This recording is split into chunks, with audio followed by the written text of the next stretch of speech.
গতকালের পর আজ ফের রেল অবরোধ। শিয়ালদা দক্ষিণ শাখায় যাত্রী বিক্ষোভ, উত্তর রাধানগর স্টেশনে রেল অবরোধ, মহিলা কামরা বাড়ানোয় যাত্রীদের একাংশের ক্ষোভ, আর সকাল থেকেই তাই বিক্ষোভ অবরোধ।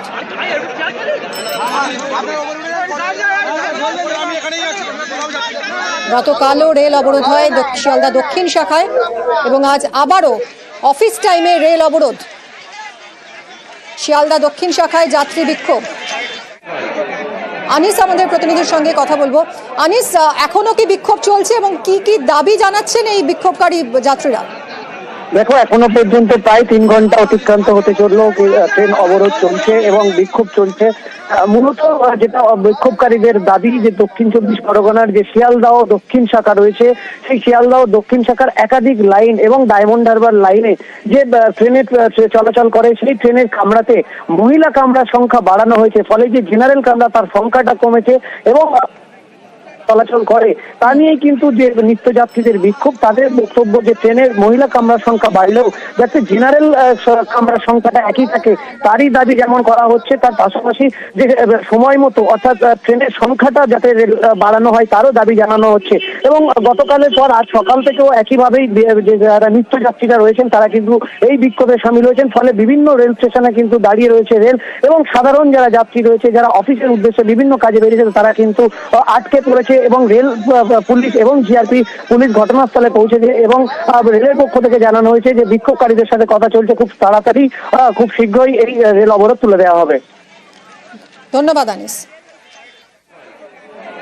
আমরা যাবো কোথায়? লেডিস বাড়াক না, ট্রেন বাড়াক, লেডিস বাড়াক। সোনারপুরে ধরে ফাইন করছে, শিয়ালদাতে উঠতে দিচ্ছে না, আমরা ট্রেনে উঠতেই পারছি না।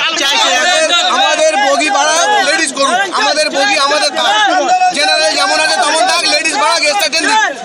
লেডিস ওটার লোক নেই, ওটার লোক নেই, লেডিস ভাঙা যাচ্ছে, আমরা যাবো কোথায়? লেডিস বগি একটা বাড়িয়েছে ভেন্ডারের পাশে, যার জন্য এই বিক্ষোভটা হচ্ছে। আমরা চাই আমাদের ট্রেন যেমন ছিল তেমন থাক, লেডিস বাড়ানোর প্রয়োজন হলে একটা বগি এক্সট্রা করুক, নইলে ট্রেন আগিয়ে আনুক, 15 মিনিট অন্তর বা আধ ঘন্টা অন্তর অন্তর একটা ট্রেন করুক, যাতে সাধারণ মানুষের অসুবিধা না হয়। যতক্ষণ না আমাদের আন্দোলন মেনে নেবে আমরা এই বিক্ষোভ চালাতে থাকি। हमने जो 9 की जगह 12 किए, तो फीमेल के साथ साथ हमने मेल के भी 2.5 डिब्बे बढ़ाए हैं। तो ऐसा नहीं है कि हमने किसी पर्टिकुलर वर्ग का या पर्टिकुलर क्लास का कोई पोर्शन निकाल करके या काट करके उनको दिया गया है। हमने सारे पैसेंजर्स को ध्यान में रखते हुए, क्योंकि सबर्बन में धीरे धीरे जैसे जैसे हम लोग फील कर रहे हैं कि फीमेल का पैसेंजर है उसका day by day number of बढ़ता जा रहा है, तो उनको सेफ और सिक्योर के लिए हमने ये कदम उठाए। एजिटेशन हुआ है पब्लिक को, फीमेल वर्ग है उसको ध्यान में रख के ही एक अच्छा कदम रेलवे ने उठाया। ওয়াকফ বিরোধিতায় অশান্তিতে উদ্বিগ্ন সুপ্রিম কোর্ট। অশান্তিতে উদ্বিগ্ন প্রধান বিচারপতি সঞ্জীব খান্না। বিচারাধীন মামলা নিয়ে অশান্তি বাঞ্ছনীয় নয়, ওয়াকফ শুনানি পর্বে উদ্বেগ প্রকাশ করেছেন প্রধান বিচারপতি। কথা বলবো, নয়াদিল্লি থেকে রয়েছেন আমার সহকর্মী মৈত্রী। আজ তো ফের ওয়াকফ মামলা শুনানি রয়েছে, গতকাল কি কি পর্যবেক্ষণ ছিল সুপ্রিম কোর্টে? একেবারে দেখো, গতকাল প্রায় 2 ঘন্টারও উপরে বেশি সময় ধরে এই মামলায় বিভিন্ন যারা আবেদনকারী ছিলেন তাদের বক্তব্য শোনে প্রধান বিচারপতির বেঞ্চ। প্রধান বিচারপতি সঞ্জীব খান্না ছাড়াও বেঞ্চে উপস্থিত ছিলেন বিচারপতি সঞ্জয় কুমার, বিচারপতি কেভি বিশ্বনাথন। দীর্ঘ শুনানির পর সুপ্রিম কোর্টের তরফ থেকে একটি অন্তর্বর্তীকালীন আদেশ দেওয়ার প্রস্তাব দেওয়া হয়, কিন্তু পিটিশনের আবেদনকারী যারা ছিলেন তাদের তরফ থেকে অনুরোধ করা হয়েছিল যে আজকে তারা আরো কিছু বিষয় তারা তুলে ধরতে চান, সেই বিষয়ে কথা বলার জন্য। এবং সেই সময় কিন্তু সুপ্রিম কোর্টের তরফ থেকে ওয়াকফ শুনানি পর্ব চলাকালীন যে হিংসার বিষয়টি নিয়ে উদ্বেগ প্রকাশ করা হয়। প্রধান বিচারপতি উদ্বেগ প্রকাশ করেন, প্রধান বিচারপতি সঞ্জীব খান্না তিনি তার পর্যবেক্ষণে জানান যে বিষয়টি যখন বিচারাধীন রয়েছেন তখন হিংসার ঘটনা বাঞ্ছনীয় নয় এবং এই ঘটনাকে উদ্বেগজনক বা ডিস্টার্বিং বলেও মন্তব্য করেন বিচারপতি। ফলে সেই হিংসার ঘটনারও কিন্তু গতকাল উল্লেখ হয়েছিল। ফলে আজকে মূলত পিটিশনারদের তরফ থেকে আর নতুন কি ধরনের কি আর্গুমেন্ট রাখা হয় সেটাই দেখার, এবং এর পাশাপাশি আরো একটি জিনিস দেখার যে কেন্দ্রের তরফ থেকেই বা তারা কি বলছেন এবং অন্তর্বর্তীকালীন নির্দেশ আজ আসার একটি সম্ভাবনা রয়েছে। সেক্ষেত্রে গতকাল যে 3টি অন্তর্বর্তীকালীন আদেশের ইঙ্গিত দিয়েছিলেন প্রধান বিচারপতি সেইগুলি স্থায়ী থাকে কিনা সেটাও কিন্তু আজ স্পষ্ট হয়ে যাবে শুনানির পর। ধন্যবাদ মৈত্রী। ধুলিয়ানে অশান্তির জের, ব্যাহত পড়াশোনা, বন্ধ স্কুল, বন্ধ পরীক্ষা। পড়াশোনার সব সামগ্রী আগুনে পুড়ে ছাই। স্কুলের পোশাক, বই, ব্যাগ পুড়িয়ে দেওয়া হয়েছে। ধুলিয়ানের দুটো বড় স্কুলে পুলিশ এবং কেন্দ্রীয় বাহিনীর ক্যাম্প বসানো হয়েছে। সিলেবাস শেষ করানো নিয়ে চিন্তায় শিক্ষকরা।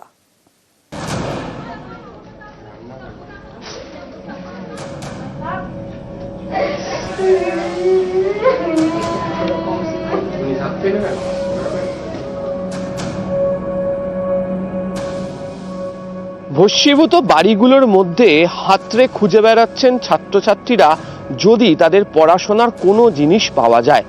এখানে অবশ্য খুঁজে পেতে পাওয়া যেতে পারে, সেটা হচ্ছে দুদিন আগেই শেষবারের জন্য যে পরীক্ষা ছাত্রছাত্রীরা দিয়ে এসেছিলেন দিঘরি হাই স্কুলের ভূগোলের প্রশ্নপত্রের পোড়া অংশটি স্কুলে নিয়ে যাওয়ার, পরীক্ষা দিতে যাওয়ার জন্য যে বোর্ড তাতে সেভাবেই আটকে রয়েছে, আর বাকিটা পুড়ে গিয়েছে।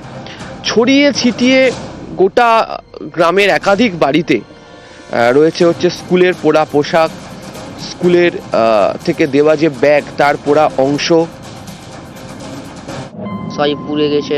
এবার মাধ্যমিক পরীক্ষা দিলাম, মাধ্যমিক পরীক্ষা কোনো কাগজপত্র কিছুই নেই। এবার 11 ভর্তি হবো, তো সেরকম কিছু জিনিস নেই। বাড়িতে বইপত্র, ব্যাগ ট্যাগ সব কিছু ছিল, সব কিছু পুড়ে গেছে। কোনো ডকুমেন্টস বলতে ছেলে মেয়ের বই, খাতা, নথিপত্র, জন্ম সার্টিফিকেট, আধার সার্টিফিকেট কিছুই নাই, সবই পুরে ছাই হয়ে গেছে। টাকা পয়সা, দলিলপত্র, ঘর বাড়ি সবই জ্বালিয়ে দিয়েছে। বিছান কাঁথা একটা কিছুই টানতে পারিনি। এখানকার জিনিসপত্র তো সবই জ্বালিয়ে দিয়েছে। ঝগড়া ঝামেলা লেগে বন্ধ আছে স্কুল এখনো।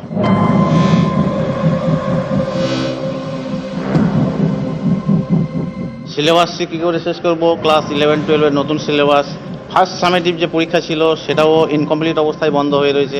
আমরা শিক্ষক মশাইরা আমরাও বুঝতে পারছি না যে ঠিক আমরা কিভাবে এগোবো, কী করবো। ছাত্রছাত্রীরা তো ভয় আসতে পারছে না, চারিদিকে আতঙ্ক। পরীক্ষা তো আমাদের চলছিলই, ফার্স্ট ইউনিট টেস্ট চলছিলই, অর্ধেক হয়েছে, অর্ধেক হয়নি। শিক্ষক মশাইরা স্কুলে আসছেন, তারাও বুঝতে পারছেন যে মাঝপথে এভাবে স্কুল বন্ধ থাকলে সিলেবাস শেষ করা মুশকিল হয়ে যাবে। তারা অবশ্য বেশি অবাক হচ্ছেন স্কুলে এসে যখন দেখছেন গোটা স্কুল চত্বর জুড়ে পুলিশ, কোথাও কেন্দ্রীয় বাহিনী, কোথাও হচ্ছে রাজ্য পুলিশ, তারা রয়ে গিয়েছে।